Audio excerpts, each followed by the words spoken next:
Hello everyone. तो पिछले video में हमने देखा था वैलिडेशंस के टाइप जाना था और वैलिडेशंस किस पर्पस के लिए यूज़ करना चाहिए वो देखा था।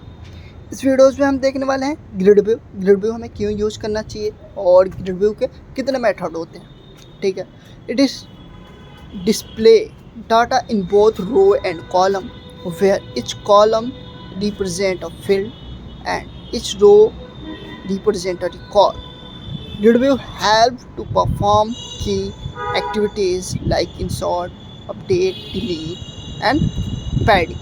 ठीक है, ग्रिड व्यू है जो जिसको हम रन करते हैं तो हमारे वेब पेज पे ये रो एंड कॉलम में हमारे रिकॉर्ड को शो करता है। ठीक है, और इसके जो होते हैं 3 मेथड होते हैं।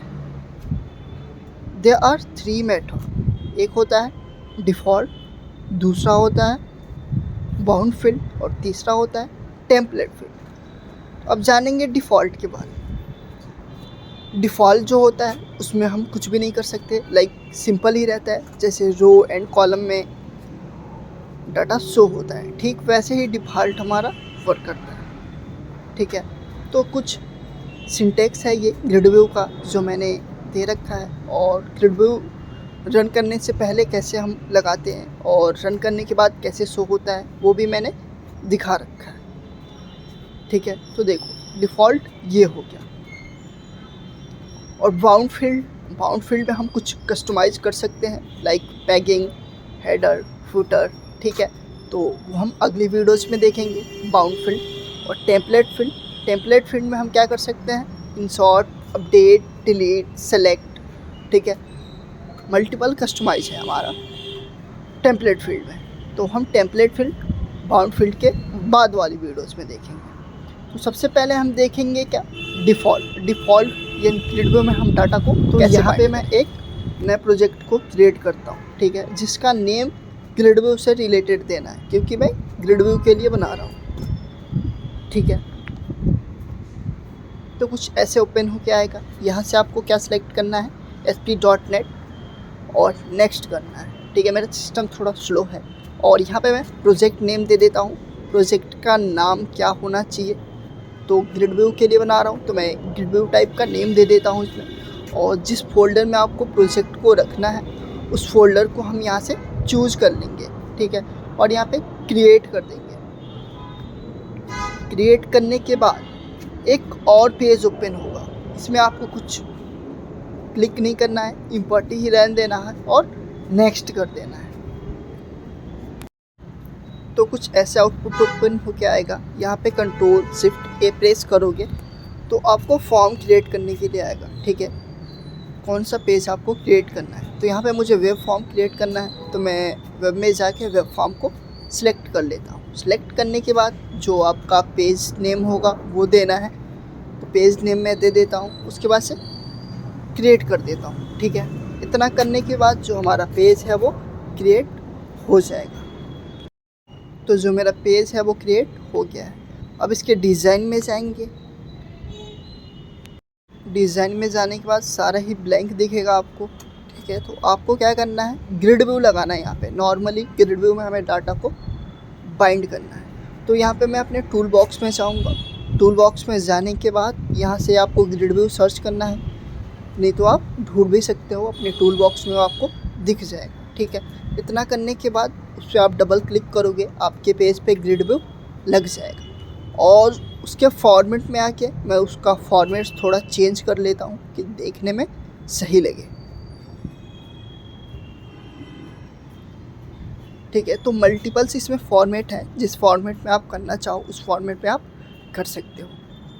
तो एक फॉर्मेट मैंने चूज़ करा। ठीक है, इसके साइज़ को थोड़ा इंक्रीज़ कर लेते हैं और इसको Ctrl+X करेंगे। ग्रिड व्यू को सिलेक्ट करके अपने सोर्स में आएंगे और इसको सेंटर टैग के अंदर डाल देंगे। क्यों? क्योंकि देखने में सही लगेगा। अगर टेबल अगर हमारे पेज के लेफ़्ट में राइट में रहता है आपका ग्रिड व्यू तो वो देखने में थोड़ा अलग लगता है, तो मैं उसको सेंटर में कर लेता हूँ। ठीक है, सेंटर में करने के बाद यहाँ पे किस पर्पज़ के लिए मैंने इस ग्रिड व्यू को बनाया है, तो इसका एक हेडिंग दे देता हूँ, क्या, स्टूडेंट लिस्ट। ठीक है, कि ये स्टूडेंट लिस्ट है।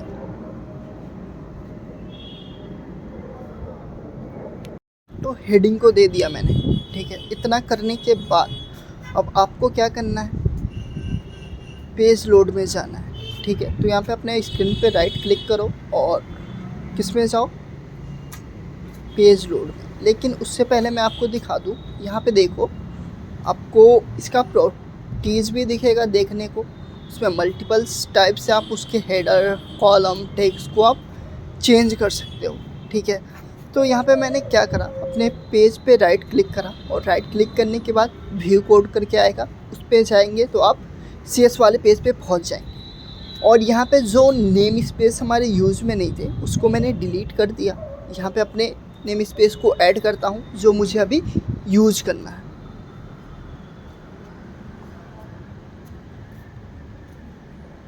ठीक है, तो एक नेम स्पेस ऐड कर लिया। अब ग्लोबल एरिया में हम क्या करते हैं, अपने कनेक्शन स्ट्रिंग को बना लेते हैं।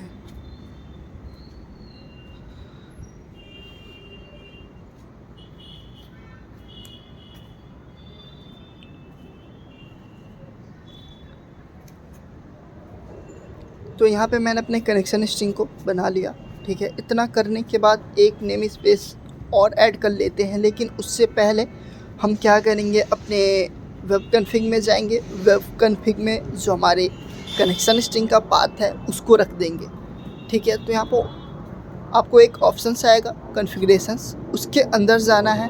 आप जैसे ही टैब क्लिक करोगे, टैब या फिर स्पेस, आपको टैग लगाने के लिए आएगा ऐप सेटिंग। तो ऐप सेटिंग एक मैंने टैग लगा दिया और एक और कीवर्ड लगा दिया ऐड की इक्वल टू करके, और यहाँ पे हम उसके पाथ का जो नेम होता है वो दे देते हैं। तो यहाँ पे मैंने उसके पाथ का नेम दे दिया और वैल्यूज में data source equal to, data source के जगह पे आप सर्वर नेम भी लिख सकते हो, सर्वर लिखोगे इक्वल टू भी कर सकते हो। और डाटाबेस के जगह पे इनिशियल कैटलॉग भी कर सकते हो। और थर्ड आता है, और यहाँ पे थर्ड आता है इंटीग्रेटेड सिक्योरिटी। इंटीग्रेटेड सिक्योरिटी की जगह पे आप, अगर आपके पास आईडी और पासवर्ड है तो वो भी रख सकते हो, ठीक है। तो यहाँ पे मैं अपने डाटाबेस में आया, F4 क्लिक करा। F4 क्लिक करने के बाद मेरे सर्वर का जो नेम है वो आ गया, मैंने उसको कॉपी करा और यहाँ पे डाटा सोर्स इक्वल टू के बाद मैंने कंट्रोल V कर दिया। अब मुझे क्या चाहिए, डाटाबेस नेम चाहिए। तो डाटाबेस नेम को भी मैं कॉपी कर लूँगा और अपने database name equal to database name को कंट्रोल V कर दूँगा, ठीक है। हमने अपने पाथ को वेब कॉन्फ़िग के अंदर रख लिया है। अब हमें क्या करना है, बस एक्सेस करना है हमारे पेज पे, ठीक है। हम इसलिए इस टाइप का क्रिएट करते हैं क्योंकि हर पेज पे हमें कनेक्शन स्ट्रिंग का जो क्वेरी होता है वो करना ना पड़े, ठीक है। तो यहाँ पे एक मैंने और नेम स्पेस ऐड करा कॉन्फ़िगरेशंस। तो यहाँ पे कॉन्फ़िगरेशंस का एक नेम स्पेस ऐड करा और जो हमारा कनेक्शन स्ट्रिंग था उसका ब्रैकेट के अंदर आया। और यहाँ पे configurations manage dot app setting के अंदर गया और एक कर्ली ब्रैकेट लगाया। कर्ली ब्रैकेट के अंदर उस नेम को देना है जो नेम आप अपने वेब कॉन्फ़िग के अंदर रख रखे हो, ठीक है। उसको मैंने कॉपी करा और यहाँ पे कर्ली ब्रैकेट के अंदर डबल कोटेशंस लगाया, उसके अंदर कंट्रोल V कर दिया। V करने के बाद हमारा जो पाथ है वो एक्सेस हो रहा है। अब यहाँ पे कनेक्शन स्ट्रिंग को ओपन करा, कनेक्शंस को क्लोज करा। अब हमें क्या करना है, रिकॉर्ड को ग्रिड व्यू में बाइंड करना है। तो डाटा को बाइंड करने के लिए मैंने आपको पिछले वीडियोस में बता रखा था, बहुत सारी वीडियोस मैंने डाल रखा है जिसमें मैंने बता रखा है ग्रिड व्यू में रिकॉर्ड को कैसे बाइंड करते हैं। ठीक वैसे ही बाइंड कर लेंगे, ठीक है। तो यहाँ पे मैंने लिखा है SQL command cmd equal to new SQL command, और इसके नीचे आपको मैंने बता रखा था एसक्यूएल डाटा रीडर का यूज़ करते हैं। SQL data reader RDR equal to cmd dot execute reader, ठीक है। और यहाँ पे एक कंडीशंस लगाएंगे, if RDR dot has row, अगर इसमें रो है तो क्या करो, हमारे ग्रिड व्यू में बाइंड कर दो। अब ग्रिड व्यू में कैसे बाइंड करो, तो देखो grid view dot data source equal to RDR, जो डाटा सोर्स है हमारे RDR में वो सारे हमारे किस में डाल दो, ग्रिड व्यू में डाल दो और यहाँ पे ग्रिड व्यू को बाइंड कर दो, ठीक है। तो ठीक है, इतना करने के बाद इसको कंट्रोल C कर लेंगे और इल्स कंडीशंस लगाएंगे। अगर हमारे RDR के अंदर रिकॉर्ड नहीं है तो उसको क्या करो, हमारे ग्रिड व्यू को ब्लैंक ही रखो, ठीक है। तो यहाँ से हम RDR हटा देंगे, यहाँ पे डबल कोटेशन लगा देंगे, इसके जगह पे स्ट्रिंग डॉट इम्पर्टी भी आप लिख सकते हो जो हमने डबल कोटेशंस लगाया था। और यहाँ पे मैं अपने क्वेरी को कॉपी कर लेता हूँ। कॉपी करने के बाद यहाँ पे कंट्रोल V कर देता हूँ, ठीक है। आप सोच रहे हो कि DBO डॉट टेबल नेम देना ज़रूरी है, तो नहीं, अगर आप DBO डॉट नहीं दे तो भी कोई दिक्कत नहीं है। आप सेलेक्ट स्टाफ फॉर्म केवल टेबल नेम भी कर सकते हो, ठीक है। DBO डॉट नहीं दोगे तो भी कोई बात नहीं, ठीक है। इतना करने के बाद हमारा जो ग्रिड व्यू है वो बाइंड हो गया है, ठीक है। ये कौन सा मेथड था? ये डिफ़ॉल्ट मेथड था।